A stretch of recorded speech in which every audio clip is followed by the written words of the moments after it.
Il s'enflamme, il s'insurge, il parle avec émotion.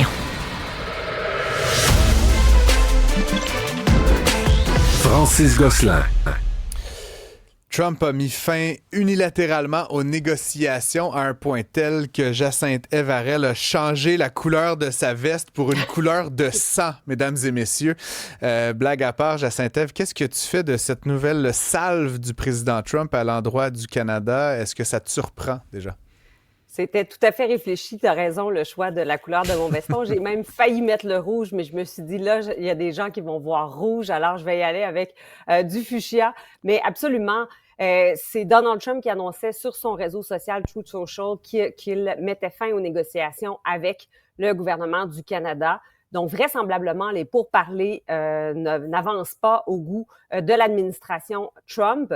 Et moi, je trouve déplorable, mais je ne suis pas surprise du résultat parce que le soir même, dans son discours de victoire aux élections, Mark Carney annonçait déjà que la relation entre le Canada et les États-Unis, elle était over. Et il parlait vraiment de relationship is over, la relation est terminée.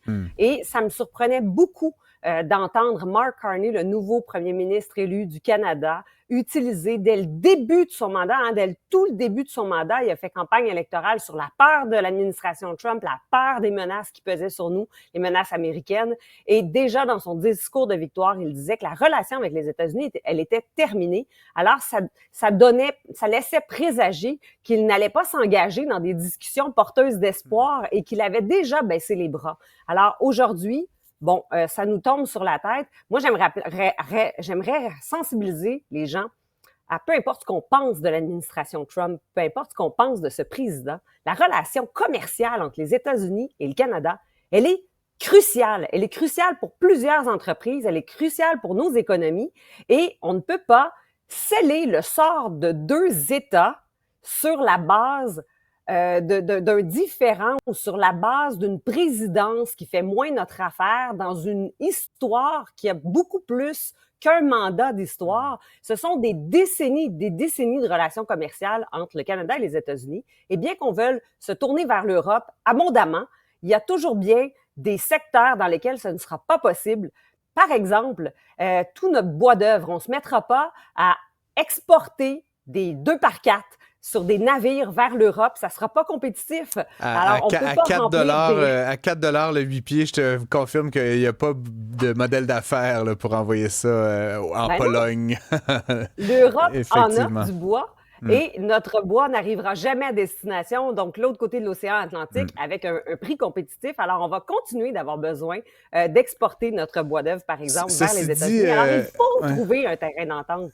Ceci dit, Jacinthe Ève, c'est quand même un peu étrange pour moi cette sortie du président Trump. Là, il se concentre sur une taxe. Là. Bon, la taxe sur les services numériques, on comprend qu'il la trouve bien injuste et tout ça, mais est-ce qu'à chaque fois que nous, on fait un truc, il faut comme déchirer sa chemise puis dire « je suspends tout ». Je veux dire, c'est comme, ultimement, ça laisse aucune marge de manœuvre au Canada. Là. Je veux dire, c'est comme, il faut absolument se mettre à plat ventre devant chacune de ses volontés, sans quoi, à chaque fois qu'on va faire un contre-tarif ou à chaque fois qu'on va imposer. Je veux dire, entre toi et moi, la taxe sur les services numériques là, en dollars, c'est rien du tout. Là, je veux dire, là, de faire une grande explosion de colère sur une affaire de même, ça veut dire qu'ultimement, on est les pieds et mains liés. Là, et encore, quel que soit le premier ministre du Canada, je veux dire, il ne semble pas laisser aucune marge de manœuvre aux Canadiens dans la négociation avec une sortie comme celle-là.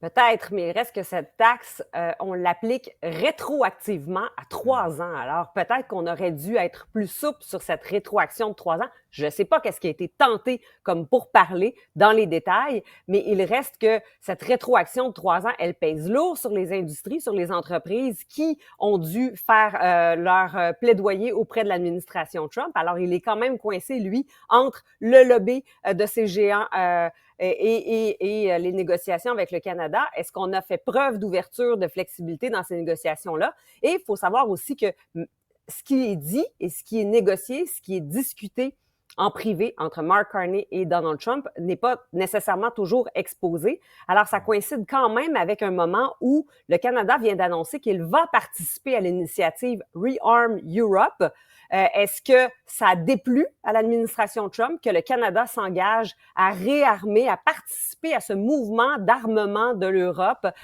qui vise finalement à se détacher de notre dépendance face à l'industrie de la défense américaine pour se tourner vers l'Europe. Il y a peut-être aussi de ces non-dits-là qui entrent dans cette colère exprimée par Donald Trump, mais il reste que de notre côté, on a du pouvoir sur cette négociation-là. Et vraisemblablement, le résultat, donc ce qui nous pète au visage, on peut bien juger de la réaction épidermique de Donald Trump, mais c'est la démonstration que nos négociations ne sont pas efficaces et ne mènent à rien. Ce sont nos entreprises qui vont payer le prix. Est-ce que tu penses que Mark Carney, François-Philippe Champagne vont reculer sur la taxe sur les services numériques? Là? Ça devait entrer en vigueur le 1er juillet. Est-ce que tu les vois peut-être mettre ça sur pause comme c'est de mise dans ces négociations avec le président Trump? Quelle va être la réaction? Parce que là, pour l'instant, Mark Carney n'a pas réagi à cette sortie de Donald Trump. Non, ça va être intéressant de surveiller. Il y a d'autres leviers aussi. Il pourrait reculer là-dessus, mais il y a d'autres leviers, comme je le disais. On n'est pas au courant de tout ce qui est discuté non plus en coulisses. Le président Trump fait aussi référence à notre gestion de l'offre. Là, on a scellé la gestion de l'offre dans une loi au Canada, au fédéral, alors on peut plus reculer là-dessus, mais il y a d'autres leviers. Est-ce que c'est absolument sur ce levier-là qu'on peut bouger, qu'on doit bouger? Je le sais pas, mais vraisemblablement, il faut qu'on fasse quelque chose. On ne peut pas...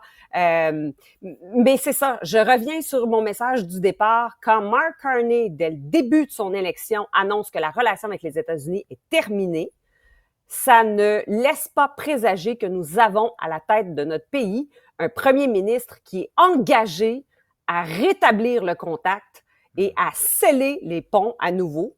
Il semblait déjà résigné dès le début de son mandat à couper les ponts ou à accepter que les ponts soient coupés. Alors, je doute fort que Mark Carney va faire quelque chose de façon imminente pour résoudre la situation. On va avoir évidemment de plus en plus de détails, déjà une réaction du Canada, puis plus de détails sur l'intention de Donald Trump à ce sujet au cours des prochains jours. Ça nous permettra d'en reparler évidemment en début de semaine prochaine. Jacinta Varel, merci beaucoup pour cette lecture. Si vous avez, comme je l'ai fait plus tôt, là, un avis, si vous avez contribué près de Bastien, il y a des gens qui nous écrivent à la maison pour commenter là-dessus. En fait, on souligne que oui, c'est une nouvelle qui éclate aujourd'hui, mais il y a 2 semaines, là, dans le Globe and Mail, on relatait qu'il y avait des groupes d'affaires au Canada qui encourageaient M. Carney à faire une pause sur cette fameuse taxe des services digitaux. Donc, il y en avait qui l'avaient un peu vu venir, là, cette hangue de Trump. Effectivement, c'était parce qu'on avait peur des représailles de Trump. Alors, il me semblait que ça avait sonné une cloche il y a 2-3 semaines. Effectivement, il y avait déjà quelques articles qui sortaient. Et là, c'est aujourd'hui que la nouvelle a éclaté. C'est très étrange. Puis ça me rappelle évidemment un peu cette affaire là, de C-18 là, sur les médias, là, notamment les plateformes médiatiques américaines. Toi, tu as été quand même assez impliqué. C-18, pour ceux et celles qui ont peut-être oublié, là, c'est évidemment un projet qui voulait faire contribuer les Meta, donc Facebook, Google et autres, au financement des médias canadiens. Et ça a été fait de manière, en tout cas, de mon point de vue, je sais que tu as un avis assez arrêté sur la chose, mais de mon point de vue, de manière un peu cavalière. Puis le résultat des courses, c'est qu'en fait, aujourd'hui, les Canadiens, on ne peut plus s'informer via ces plateformes-là ou très peu. Ce qui est pour moi un problème, là, qui est comme quelqu'un qui participe aux médias, je ne peux plus partager mes textes, mes vidéos sur les plateformes, notamment de Meta. Je trouve que c'est une perte nette pour les Canadiens et il m'a semblé qu'on aurait pu négocier ça de manière un peu plus habile avec ces plateformes-là plutôt que vouloir imposer notre volonté de manière unilatérale. Puis encore une fois, sur la taxe sur les services numériques, on semble avoir agi rapidement, Fred. Et là, avec les conséquences que ça donne, on risque de pénaliser beaucoup d'autres secteurs d'activité. Et mon avis n'est pas arrêté parce qu'on voit dans le fond que ça a un impact sur toute l'économie. C'est un gros enjeu, mais dans le fond, on n'est pas juste sur comment on consomme nos nouvelles, comment on consomme notre Internet, c'est que ça a un impact sur toutes les autres négociations, donc ça devient extrêmement complexe. À tout de suite.